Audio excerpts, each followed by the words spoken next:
ನಮಸ್ಕಾರ ಇನ್ಫೋಸ್ಟ್ರೀಮ್ ಯೂಟ್ಯೂಬ್ ಚಾನೆಲ್ಗೆ ಎಲ್ಲರಿಗೂ ಸ್ವಾಗತ. ಈ ವಿಡಿಯೋದಲ್ಲಿ ನಾವು ಒಪ್ಯಾಮ್ ಅಂದ್ರೇನು, ಆಪರೇಷನಲ್ ಆಂಪ್ಲಿಫೈಯರ್ಸ್ ಅಲ್ಲಿ ಎರಡು ತರ ಬರುತ್ತೆ. ಒಂದು ಇನ್ವರ್ಟಿಂಗ್ ಆಂಪ್ಲಿಫೈಯರ್ಸ್, ಇನ್ನೊಂದು ನಾನ್ ಇನ್ವರ್ಟಿಂಗ್ ಆಂಪ್ಲಿಫೈಯರ್ಸ್. ಸೊ ಎರಡರ ಬಗ್ಗೆನೂ ಡಿಸ್ಕಸ್ ಮಾಡ್ತಾ ಹೋಗೋಣ. ಫಸ್ಟ್ ಇನ್ವರ್ಟಿಂಗ್ ಅಂದ್ರೇನು, ನಾನ್ ಇನ್ವರ್ಟಿಂಗ್ ಅಂದ್ರೇನು ಅಂತ ನೋಡೋಣ. ನೋಡಿ, ಒಂದೇ ಆಂಪ್ಲಿಫೈಯರ್ ಇದೆ, ಇದನ್ನ ಏನಂತ ಕರಿತೀವಿ, ಆಪರೇಷನಲ್ ಆಂಪ್ಲಿಫೈಯರ್ ನ ನಾವು ಯೂಸ್ ಮಾಡ್ತಾ ಇದ್ದೇವೆ. ಆಪರೇಷನಲ್ ಆಂಪ್ಲಿಫೈಯರ್ ಇದು output negative terminal, positive terminal, ಎರಡು ಟರ್ಮಿನಲ್ ಇರುತ್ತೆ, ನೆಗೆಟಿವ್ ಮತ್ತೆ ಪಾಸಿಟಿವ್. ಸೊ ನೆಗೆಟಿವ್ ಟರ್ಮಿನಲ್ ನ ಏನಂತ ಕರಿತೀವಿ, ಇನ್ವರ್ಟಿಂಗ್ ಟರ್ಮಿನಲ್. ಏನಂತ ಕರಿತೀವಿ, ಇನ್ವರ್ಟಿಂಗ್ ಟರ್ಮಿನಲ್ ಅಂತ ಕರಿತೀವಿ. ಅದೇ ಪಾಸಿಟಿವ್ ಟರ್ಮಿನಲ್ ನ ಏನಂತ ಕರಿತೀವಿ, non inverting terminal. Non inverting terminal. ಈಗ ನೀವು ಒಂದು ವೇವ್ ಫಾರ್ಮ್ ನ ಕಳಿಸ್ತಿದ್ದೀರಾ ಅಂತ ಅನ್ಕೊಳ್ಳಿ. ಸೊ ಇದು ವೋಲ್ಟೇಜ್ ವೇವ್ ಫಾರ್ಮ್ ಅಂತ ಅನ್ಕೊಳ್ಳಿ, ಅಥವಾ ಕರೆಂಟ್ ವೇವ್ ಫಾರ್ಮ್, ಯಾವ್ದಾಗಿ ಮೇಜರ್ ಆಗಿ ನಾವು ವೋಲ್ಟೇಜ್ ವೇವ್ ಫಾರ್ಮ್ ನ ಕಳಿಸ್ತೀವಿ. ಸೊ ಇದೇನಿದು positive half cycle, negative half cycle. 0 to π, π to 2π ಅಂತ ಅಂದ್ರೆ ಏನು, ಫುಲ್ ಸರ್ಕಲ್ ಆಯ್ತು. 2π ಅಂತ ಅಂದ್ರೆ ಏನು, 360 ಡಿಗ್ರಿ. π ಅಂತ ಅಂದ್ರೆ ಏನು, 180 degree. 180 degree into 2 360 degree. So 360 rotation ಆಯ್ತು. ಈಗ ಈ ಒಂದು ವೇವ್ ಫಾರ್ಮ್ ನ ಇನ್ವರ್ಟಿಂಗ್ ಟರ್ಮಿನಲ್ ಏನ್ ಮಾಡುತ್ತೆ, ನಾನ್ ಇನ್ವರ್ಟಿಂಗ್ ಟರ್ಮಿನಲ್ ಏನ್ ಮಾಡುತ್ತೆ ನೋಡೋಣ. ಈಗ ಮೊದಲಿಗೆ ಇನ್ವರ್ಟಿಂಗ್. ಸೊ ಇನ್ಪುಟ್ ಆಗಿ ಕೊಡ್ತೀರಾ ಯಾವುದಕ್ಕೆ, ಇನ್ವರ್ಟಿಂಗ್ ಟರ್ಮಿನಲ್ಗೆ. ಸೊ ಇನ್ವರ್ಟಿಂಗ್ ಟರ್ಮಿನಲ್ ಕೊಟ್ಟಾಗ ಏನ್ ಮಾಡುತ್ತೆ, ಅದು ಆಂಪ್ಲಿಫೈ ಮಾಡುತ್ತೆ. ಆಂಪ್ಲಿಫೈ ಅಂದ್ರೇನು, ಇದರ ಮ್ಯಾಗ್ನಿಟ್ಯೂಡ್, ಇದರ ಹೈಟ್ ಅನ್ನ ಜಾಸ್ತಿ ಮಾಡುತ್ತೆ, ಮೇಲೆ ಆಗಲಿ ಕೆಳಗಡೆ ಆಗಲಿ ಆಂಪ್ಲಿಟ್ಯೂಡ್ ಅನ್ನ ಜಾಸ್ತಿ ಮಾಡುತ್ತೆ. ಆದ್ರೆ ಏನ್ ಮಾಡುತ್ತೆ, ಇನ್ವರ್ಟ್ ಮಾಡಿಬಿಡುತ್ತೆ. ಸೊ ಮೇಲ್ಗಡೆ ಇರೋದನ್ನ ಕೆಳಗಡೆ, ಕೆಳಗಡೆ ಇರೋದನ್ನ ಮೇಲೆ. ಸೊ ಏನಾಯ್ತು, ಆಂಪ್ಲಿಫೈ ಆಯ್ತು. ವೇವ್ ನೋಡಿ, ಸೈಜು ದೊಡ್ಡದಾಗಿದೆ, ಹೈಟ್, ಅದರ ಆಂಪ್ಲಿಟ್ಯೂಡ್ ಜಾಸ್ತಿ ಆಯ್ತು. ಆದ್ರೆ ಯಾವ ಡೈರೆಕ್ಷನ್ ಅಲ್ಲಿ, ಉಲ್ಟಾ. ಸೊ ಮೇಲಿದ್ದನ್ನ ಕೆಳಗೆ ಮಾಡುದು, ಕೆಳಗಿದ್ದನ್ನ ಮೇಲ್ ಮಾಡುದು. ಸೊ ಇದೇನಿದು ಇನ್ವರ್ಟಿಂಗ್.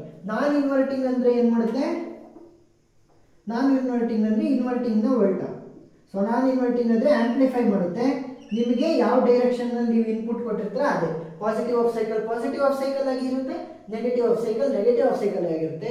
ಆದ್ರೆ ಅದರ ಆಂಪ್ಲಿಟ್ಯೂಡ್ ಏನಾಗಿರುತ್ತೆ, ಜಾಸ್ತಿ ಆಗಿರುತ್ತೆ. ಸೊ ಏನ್ ಮಾಡ್ತಾ ಇದೆ, ಆಂಪ್ಲಿಫೈಯರ್ ಇನ್ವರ್ಟಿಂಗ್ ಮತ್ತೆ ನಾನ್ ಇನ್ವರ್ಟಿಂಗ್ ಆಗಿ ಎರಡು ರೀತಿ ಕೆಲಸ ಮಾಡ್ತಾ ಇದೆ. ಇವಾಗ ಫಸ್ಟ್ ನಾವು ಇನ್ವರ್ಟಿಂಗ್ ಆಂಪ್ಲಿಫೈಯರ್ ಸರ್ಕ್ಯೂಟ್ ನ ನೋಡ್ತಾ ಹೋಗೋಣ. ಸೊ ಅದರಲ್ಲಿರುವಂತಹ ಫಾರ್ಮುಲಾಗಳನ್ನ ಡಿರೈವ್ ಮಾಡ್ತಾ ಹೋಗೋಣ. Negative terminal, positive terminal. So positive ಅಂತಂದ್ರೆ ನಾನ್ ಇನ್ವರ್ಟಿಂಗ್ ಟರ್ಮಿನಲ್.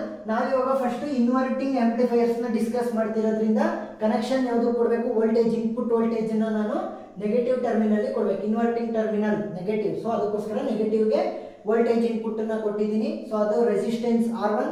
ಸೊ ಅಲ್ಲಿಂದ ಫ್ಲೋ ಆಗುವಂತ ಕರೆಂಟ್ ಯಾವುದು, I1. ನೆಕ್ಸ್ಟ್ ಇದೇನಿದು RF ಅಂತಂದ್ರೆ ನೋಡಿ, ನಾನು ಡೈರೆಕ್ಟ್ ಆಗಿ VA ಅಂದ್ರೆ ನೆಗೆಟಿವ್ ಟರ್ಮಿನಲ್ ಕೊಟ್ಟಿಲ್ಲ, ಫೀಡ್ಬ್ಯಾಕ್ ಇಂದ ಯೂಸ್ ಮಾಡಿಕೊಂಡು ಔಟ್ಪುಟ್ ಗೆ ಕೊಟ್ಟಿದ್ದೀನಿ. ಸೊ ಇದೇನಿದು ಫೀಡ್ಬ್ಯಾಕ್, ರೆಸಿಸ್ಟೆನ್ಸ್ ಫೀಡ್ಬ್ಯಾಕ್.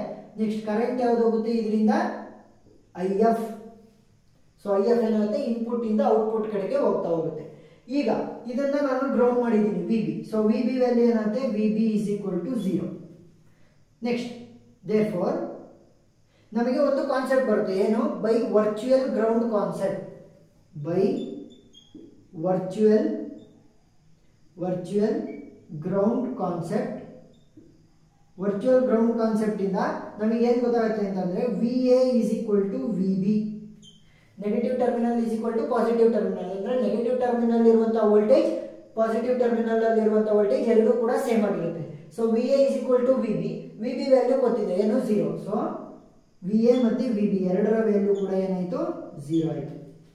ಈಗ ನಾನೇನ್ ಮಾಡಬೇಕು, ಈಕ್ವೇಶನ್ಸ್ ನ ಕಂಡುಹಿಡಿಯಬೇಕು. ಯಾವುದಕ್ಕೆ ನೋಡಿ, ಇಲ್ಲಿ ಕರೆಂಟ್ I1 ಅಂದ್ರೆ ಇಲ್ಲಾಶ್ ಹೋಗ್ಬಿಟ್ಟು ಇಲ್ಲಾಶನು ಕೂಡ ಅದೇ ಕರೆಂಟ್ ಹೋಗುತ್ತೆ. ಸೊ ಏನ್ ಮಾಡ್ಬೋದು, ನಾನು IF ಅಂತ ರೆಪ್ರೆಸೆಂಟ್ ಮಾಡೋದ್ ಬದಲು I1 ಅಂತಾನೆ ರೆಪ್ರೆಸೆಂಟ್ ಮಾಡ್ಬೋದು. I1 ಆದ್ರೂ ಆಯ್ತು, I ಅಂತನಾದ್ರೂ ರೆಪ್ರೆಸೆಂಟ್ ಮಾಡಿ. ಇವಾಗ ನಾನೇನ್ ಮಾಡೋಣ, ಸೇಮ್ ಕರೆಂಟ್ ಹೋಗ್ತಾ ಇದೆ ಎರಡಕ್ಕೂ ಕೂಡ.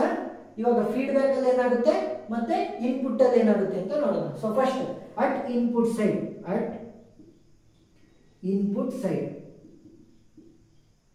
ಸೊ ನಮಗೆ ಫಾರ್ಮುಲಾ ಗೊತ್ತಿದೆ, ಓಮ್ಸ್ ಲಾ. ಅದು ಓಮ್ಸ್ ಲಾ ಏನ್ ಹೇಳುತ್ತೆ, V is equal to IR. ನಾವು ಕರೆಂಟ್ ಇಲ್ಲೂ ಸೇಮ್ ಇದೆ, ಇಲ್ಲೂ ಸೇಮ್ ಇದೆ. ಸೊ ಏನ್ ಮಾಡೋಣ, ಕರೆಂಟ್ ನ ಫೈಂಡ್ ಔಟ್ ಮಾಡೋಣ. Current is equal to V/R. ಈ ಫಾರ್ಮ್ ಅಲ್ಲಿ ಬರೀಬೇಕು.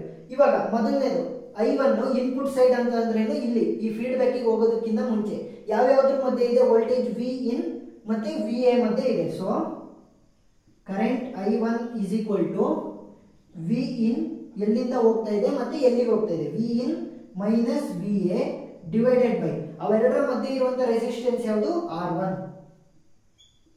ನೆಕ್ಸ್ಟ್ ವಿ ಎ ವ್ಯಾಲ್ಯೂ ಗೊತ್ತಿದೆ ಎಷ್ಟು, 0. ಸೊ ಏನ್ ಮಾಡ್ತೀನಿ, ಇದನ್ನ 0 ಅಂತ ಬರೆದ್ರೆ I1 is equal to V in divided by R1. V in divided by R1. So ಇದನ್ನ ಈಕ್ವೇಶನ್ 1 ಅಂತ ತಗೊಂತೀನಿ. ನೆಕ್ಸ್ಟ್ ಇವಾಗ ಔಟ್ಪುಟ್ ಸೈಡ್ ಬರೆಯೋಣ.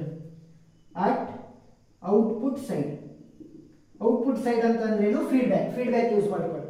ಈಗ ಎಲ್ಲಿಂದ ಎಲ್ಲಿ ಬರ್ತಿದೆ, ವಿ ಎ ಇಂದ V0 ಬರ್ತಾ ಇದೆ, ಅದೇ ಕರೆಂಟ್.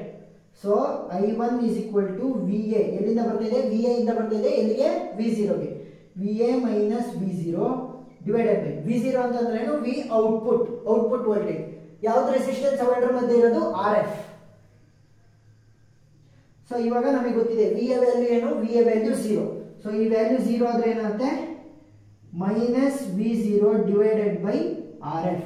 ಸೊ ಇದನ್ನ ಈಕ್ವೇಶನ್ 2 ಅಂತ ತಗೊಳ್ಳೋಣ.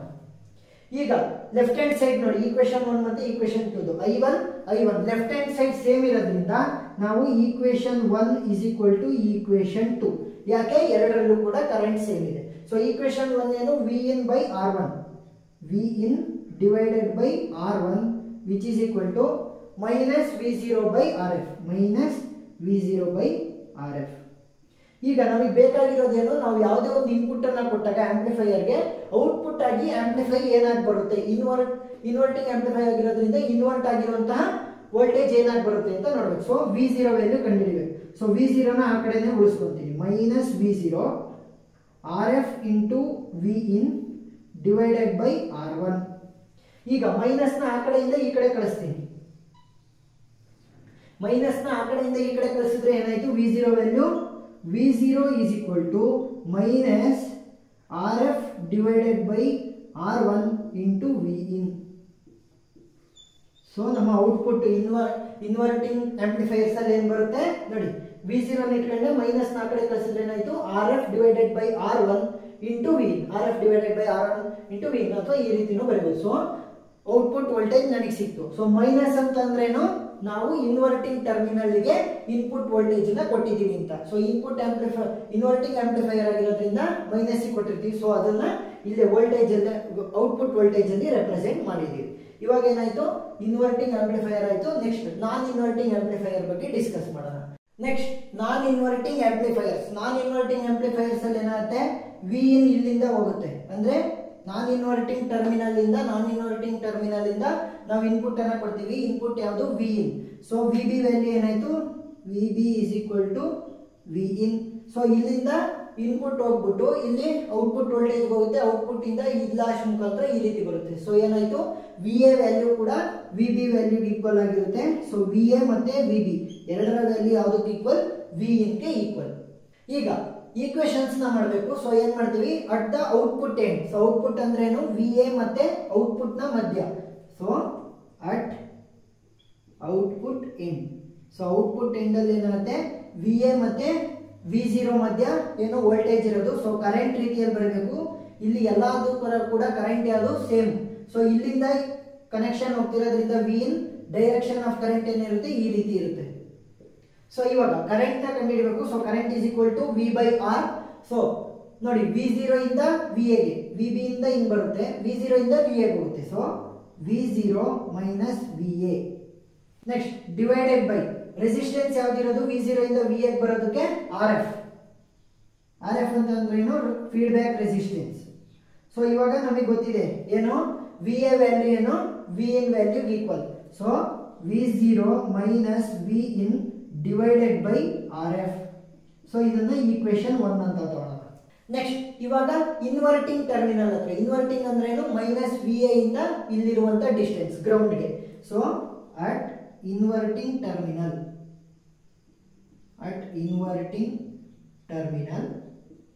ಕರೆಂಟ್ ವ್ಯಾಲ್ಯೂ ಏನಾಗುತ್ತೆ, I is equal to VA minus ground value ಏನಾಗಿರುತ್ತೆ, ವೋಲ್ಟೇಜ್ 0 ಆಗಿರುತ್ತೆ. ಸೊ VA ಮೈನಸ್ 0, ಅವೆರಡರ ಮಧ್ಯೆ ಇರುವಂತ ರೆಸಿಸ್ಟೆನ್ಸ್ ಯಾವುದು, R1.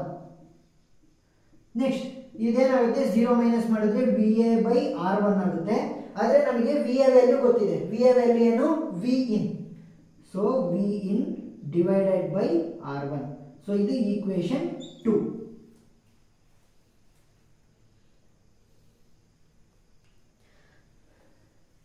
ಈಗ ಲೆಫ್ಟ್ ಹ್ಯಾಂಡ್ ಸೈಡ್ಗಳು ಎರಡರಲ್ಲೂ ಕೂಡ ಯಾವುದು ಕಾಮನ್ ಐ. ಸೊ ಏನ್ ಮಾಡ್ತೀನಿ, ರೈಟ್ ಹ್ಯಾಂಡ್ ಸೈಡ್ ನ ಈಕ್ವೇಟ್ ಮಾಡ್ತೀನಿ. Equating equation 1 and equation 2. Equation 1 ಏನು, V0 minus Vin by RF. ಇದೇನು Vin ಬೈ R1 ಅಲ್ಲಿ ಇರೋದ್ರಿಂದ V ಬೈ R ಫಾರ್ಮೆಟ್ ಅಲ್ಲಿ ಬರ್ಕೊಳ್ಳೋಣ. ಹೇಗೆ, V0 divided by RF minus Vin divided by RF. ಈ ರೀತಿ ಬರೀಬೋದಾ ಇದನ್ನ? ಇದಕ್ಕೂ ಕೂಡ ಇದೆ ಡಿನಾಮಿನೇಟರ್, ಇದಕ್ಕೂ ಕೂಡ ಇದೆ denominator. So V0 by RF minus Vin by RF which is equal to, ಎರಡನೇ ಈಕ್ವೇಶನ್ ಏನು, Vin by R1. Vin by R1 ನಮಗೆ ಯಾವ್ದ್ರ ವ್ಯಾಲ್ಯೂ ಬೇಕು, V0 ವ್ಯಾಲ್ಯೂ ಬೇಕು, ಅಂದ್ರೆ V ಔಟ್ಪುಟ್. ಸೊ ಔಟ್ಪುಟ್ ಏನಾಗಿ ಬರುತ್ತೆ, ಇವಾಗ ನಾನ್ ಇನ್ವರ್ಟಿಂಗ್ ಆಂಪ್ಲಿಫೈಯರ್ ಯೂಸ್ ಮಾಡ್ತಿರೋದ್ರಿಂದ ನಾನ್ ಇನ್ವರ್ಟ್ ಆದ್ಮೇಲೆ ವೋಲ್ಟೇಜ್ ವ್ಯಾಲ್ಯೂ ಏನ್ ಬರುತ್ತೆ ಅಂತ ನೋಡ್ಬೇಕು. ಸೊ ಏನ್ ಮಾಡ್ತೀನಿ, Vin ನ ಒಂದೇ ಕಡೆ ತಗೊಂತೀನಿ. V0 by RF which is equal to Vin by R1 already ಇದೆ. ಸೊ ಇದು ಆ ಕಡೆ ಹೋದ್ರೆ ಏನಾಗುತ್ತೆ, plus Vin divided by RF. ಇವಾಗ ಏನಾಯ್ತು, Vin ಕಾಮನ್ ಇದೆ. ಸೊ ಅದನ್ನ ಹೊರಗಡೆ ತಗೊಂತೀನಿ. Vin 1 by R1 plus 1 by RF.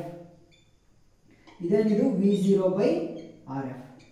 ಇವಾಗ ಇದನ್ನ LCM ಮಾಡಿ. ಸೊ LCM ಮಾಡಿದ್ರೆ ಏನಾಗುತ್ತೆ, V0 by RF which is equal to Vin.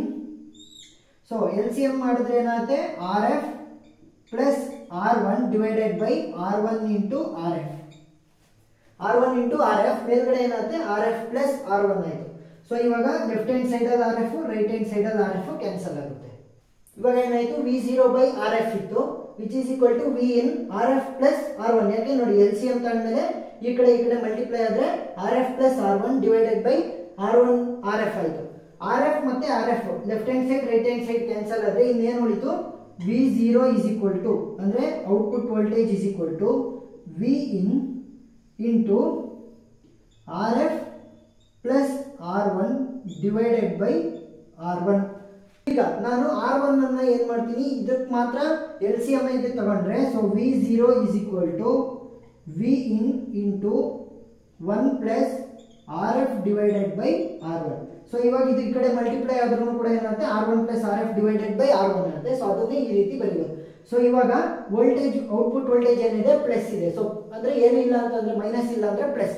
So plus ಇದೆ ಅಂತಂದ್ರೆ ಪ್ಲಸ್ ಗೆ ಕೊಟ್ಟಿದೀವಿ, ನಾನ್ ಇನ್ವರ್ಟಿಂಗ್ ಗೆ ನಾವು ಇನ್ಪುಟ್ ಅನ್ನ ಕೊಟ್ಟಿದೀವಿ ಅಂತ ಅರ್ಥ. ಸೊ ಔಟ್ಪುಟ್ ವೋಲ್ಟೇಜ್ ಏನ್ ಬರುತ್ತೆ, Vin into 1 plus RF. RF ಅಂತಂದ್ರೇನು, feedback resistance divided by R1.